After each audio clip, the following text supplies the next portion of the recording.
The United States dollar took another pounding on German, French, and British exchanges this morning, hitting the lowest point ever known in West Germany. It has declined there by 41% since 1971, and this Canadian thinks it's time to speak up for the Americans as the most generous and possibly the least appreciated people in all the earth. As long as 60 years ago, when I first started to read newspapers, I read of floods on the Yellow River and the Yangtze. Who rushed in with men and money to help? The Americans did. They have helped control floods on the Nile, the Amazon, the Ganges, and the Niger. Today, the rich bottomland of the Mississippi is underwater, and no foreign land has sent a dollar to help. Germany, Japan, and to a lesser extent, Britain and Italy were lifted out of the debris of war by the Americans, who poured in billions of dollars and forgave other billions in debts. None of those countries is today paying even the interest on its remaining debts to the United States. When the franc was in danger of collapsing in 1956, it was the Americans who propped it up, and their reward was to be insulted and swindled on the streets of Paris. I was there. I saw it. When distant cities are hit by earthquake, it is the United States that hurries in to help. Managua, Nicaragua is one of the most recent examples. So far this spring, 59 American communities have been flattened by tornadoes. Nobody has helped. The Marshall Plan, the Truman Policy, all pumped billions upon billions of dollars into discouraged countries. Now newspapers in those countries are writing about the decadent, war-mongering Americans. I'd like to see just one of those countries that is gloating over the erosion of the United States dollar build its own airplanes. Come on, let's hear it. Does any other country in the world have a plane to equal the Boeing Jumbo Jet, the Lockheed TriStar, or the Douglas 10? If so, why don't they fly them? Why do all international lines except Russia fly American planes? Why does no other land on Earth even consider putting a man or woman on the moon? You talk about Japanese technocracy and you get radios. You talk about German technocracy and you get automobiles. You talk about American technocracy and you will find men on the moon, not once, but several times, and safely home again. You talk about scandals and the Americans put theirs right in the store window for everybody to look at. Even the draft dodgers are not pursued and hounded. They are here on our streets, most of them, unless they are breaking Canadian laws, are getting American dollars from Ma and Pa at home to spend here. When the Americans get out of this bind, as they will, who could blame them if they said, the hell with the rest of the world? Let someone else buy the foreign bonds. Let someone else build or repair foreign dams or design foreign buildings that won't shake apart in earthquakes. When the railways of France, Germany, and India were breaking down through age, it was the Americans who rebuilt them. When the Pennsylvania Railroad and the New York Central went broke, nobody loaned them an old caboose. Both are still broke. I can name you 5,000 times when the Americans raced to the help of other people in trouble. Can you name me even one time when someone else raced to the Americans in trouble? I don't think there was outside help even during the San Francisco earthquake. Our neighbors have faced it alone. And I'm one Canadian who's damned tired of hearing them kicked around. They will come out of this thing with their flag high. And when they do, they are entitled to thumb their nose at the lands that are gloating over their present troubles. I hope Canada is not one of these, but there are many smug, self-righteous Canadians. And finally, the American Red Cross was told at its 48th annual meeting in New Orleans that it was broke. This year's disasters have taken it all, and nobody, but nobody, has helped.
407 years ago, our fathers brought forth on this continent a new nation conceived in liberty and dedicated to the proposition that all men are created equal.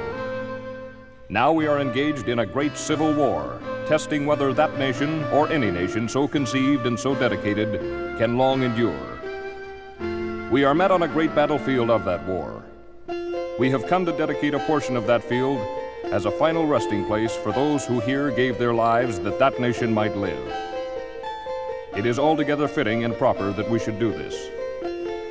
But in a larger sense, we cannot dedicate, we cannot consecrate, we cannot hallow this ground. The brave men living and dead who struggled here have consecrated it far above our poor power to add or detract.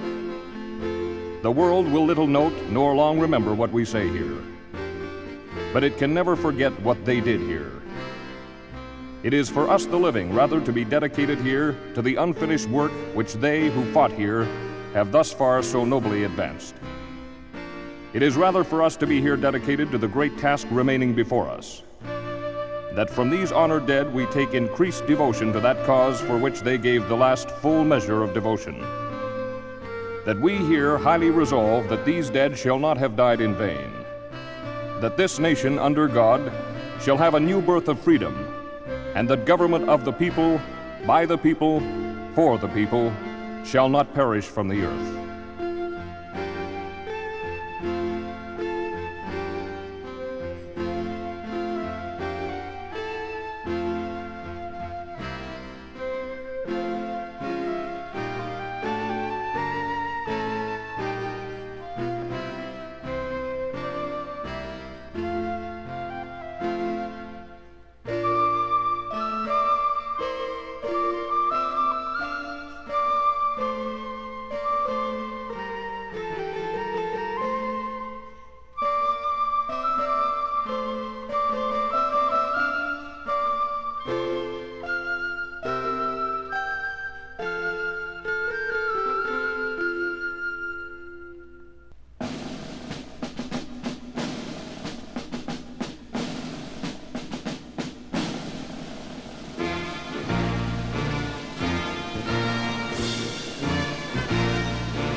Oh, beautiful for spacious skies, for amber waves of grain, for purple mountains' majesties above the fruited plain. America, America, God shed his grace on thee, and crown thy good with brotherhood from sea to shining sea.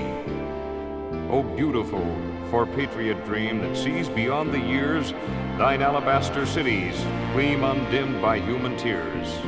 America, America, God shed his grace on thee, and crown thy good with brotherhood from sea to shining sea.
I wonder if you know how good you have it in America. As long as there has been a United States, Americans have not been slow to complain and find ways to do things better. That's great. It's taken America from the foothills of the Atlantic seaboard to a foothold on the moon.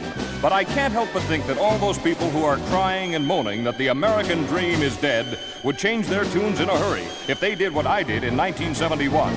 You see, I went behind the Iron Curtain. I spent 12 days traveling across the Soviet Union, seeing things the way Russians themselves see them. Do you appreciate being able to go to church on Sunday wherever you choose, or of not having to go at all? In Russia, attending religious services puts your national loyalty in question. Chances are you've been able to afford that second car. In the Soviet Union, even with a pocket full of money, buying that first set of keys is almost out of the question. How about that new house of yours? You've had to save and sacrifice, but it was worth it. In Russia, you're told where to live, and often 3 or 4 families share one bathroom and kitchen. The next time you complain about how things are here at home, think about the students in Moscow who told me they would do anything just for a glance at some uncensored books. The young people in Kiev and Leningrad who begged for me to send them popular American music. The old man in Tashkent who tried to explain why he had only one choice in every election. Or the mother of 7 in Murmansk who was looking forward to the new 5-room apartment in which her family would soon be living. But above and beyond all that, the man I'll never forget is the weather-beaten old farmer who whispered secretly that before he died, for just one day, he'd like to have known how it feels to just be an American.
As I page through the history books, I can't help but admire and respect the courage of what I believe to be the strongest Americans in the history of the United States. They're not the presidents, lawmakers, investors, or businessmen. They're the Western pioneers. I can't help but think of them when I sit in my warm house eating supermarket food. The young, strong Americans who first settled what was then called the West had the toughest life I've ever dreamed of. And it's with respect that I consider their experience. Many young men with dreams grew tired of city living in the late 1700s and early 1800s, and many land brochures made the West sound like a romantic place to be. So they packed up all their belongings, their family, furniture, and food, and took off in covered wagons to explore new territories. At that time, the new land was what we now call Ohio and Indiana. It's hard to picture being totally dependent upon one family and nothing else, but that's the way they were. All by themselves, they would find a piece of land they liked, clear the trees by hand, plow the fields by hand, plant the crops by hand, shoot the food for their table, make the clothes they wore. And it wasn't fun. Disease was rampant. When a mother gave birth, it was the father and the rest of the family who assisted. No sterile delivery rooms of today. There was widespread death simply because there was no one else around to help. You couldn't just call a doctor. For those first Western Americans, the simple things in life were the most important. Reading around the fire with the family, fixing a house together, planting the crops, eating the food they harvested. And a big treat wasn't a party, it was hosting another family passing through heading west. A prospective migrant to Illinois warned his family, "What awaits you in this region is a life full of hardships, want, and toil.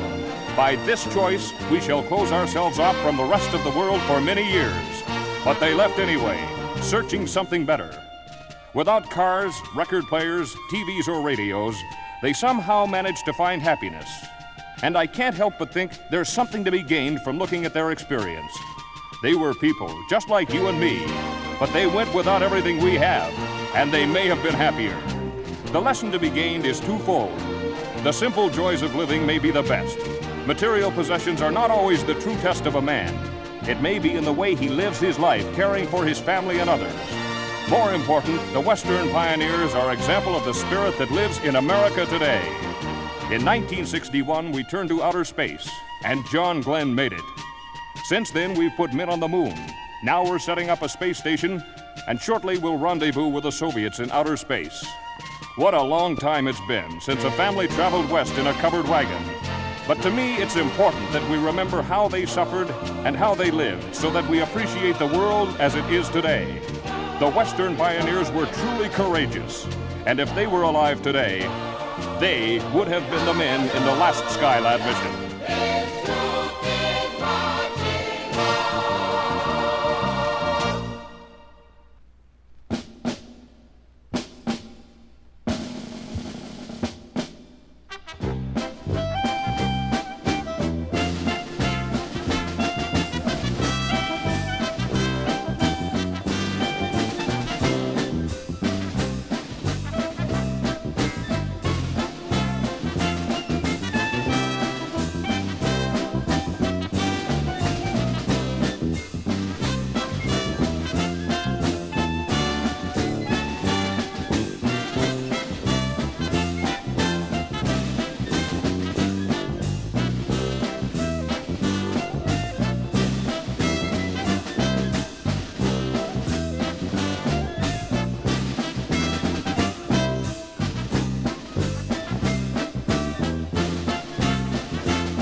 In 1861, the American people elected a man to the presidency whose thoughts, words, and deeds will never be forgotten.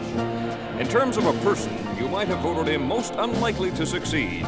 He had no formal education. He learned what he knew from reading by the light of a fireplace and just talking to people. That was his big thing, just talking to people, listening to what they had to say, judging the right from the wrong, the good from the bad, and then formulating his own personal philosophy for living, always with guidance from God. That's where he placed his complete faith. And to look at Abraham Lincoln, you wouldn't think of him as a president. Historians say he was rather ugly. He had big flappy ears, a large nose, a long face, and he was tall and rather awkward. But that's Abraham Lincoln on the outside. Inside, he was 100% a good human being, 100% a man, 100% a genius in dealing with people, and 100% a man who had foresight about America 1974. The most significant and shocking thing Lincoln did was to declare freedom for the slaves, a move in the middle of one of the most bloody and violent wars the U.S. has ever seen on its homeland. The Union was divided, a war ensued, brother fought brother. Families were destroyed, land was ravaged, and through it all, Mr. Lincoln stood firm. He truly believed that all men are created equal, and no matter what the cost, it's an idea worth fighting for. Abraham Lincoln symbolized everything America stands for today, freedom for all. Even today, that's something we're still fighting for. We're a lot closer than he was, but he started the battle, and we'll win it someday. More than that, Lincoln symbolized the feelings of all Americans, freedom and justice, the right to work, live, and worship as we wish. They don't come without a fight, and they're worth fighting for. Abraham Lincoln made the most controversial move of his life when he issued the Emancipation Proclamation, and it wasn't easy, but nothing worthwhile is. From his diary, here's the way his thinking went September 22nd, 1862. I was determined to issue a proclamation of emancipation.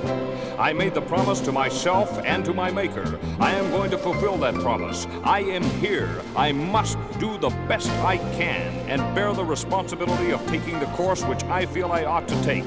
He bore that responsibility and won. And today the tremendous wisdom lives on. John Wilkes Booth pulled a gun in a Washington theater and cut short Lincoln's life, but he couldn't destroy what the man stood for.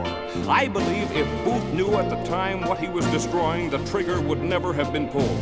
Today, 1974, when you look for a better job, that's Lincoln.